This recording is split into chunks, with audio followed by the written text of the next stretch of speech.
Ubanki muka damfara? Ina ruwanki? Rabu da ita, rabu da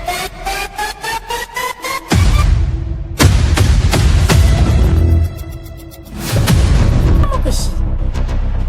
Baby. Ashe baki da mutunci mu kika tsinka kika wulakanta a gaban bako? Ban sa tsarin kauruwa da kuma mura baki da ita ke? Wai mu za ki wulakanta a gaban bako saboda kawai kin ga ana kyale ki? To idan ba kyale ba uban me za a yi min? Ku dinga haɗa kai da ƙyara uwa kuna da faran mutane. To ke ba gane nan fara ba da akan abin da kike yi me amfanin rayuwar ki da ke? Allah ubanki muka damfara ina ruwanki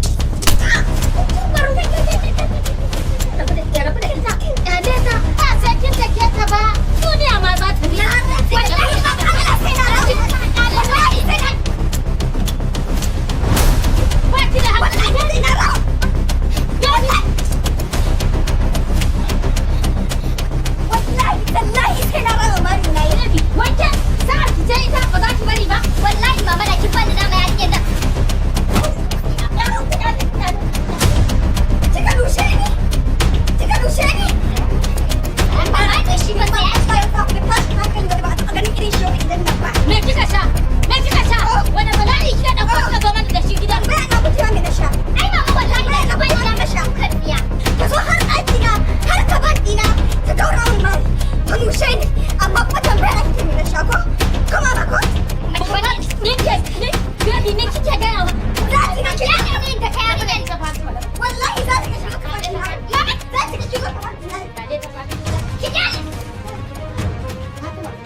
wallahi mama kina daure bayanin nan gidi da kin bani na mata dukan tsiya wallahi ke ma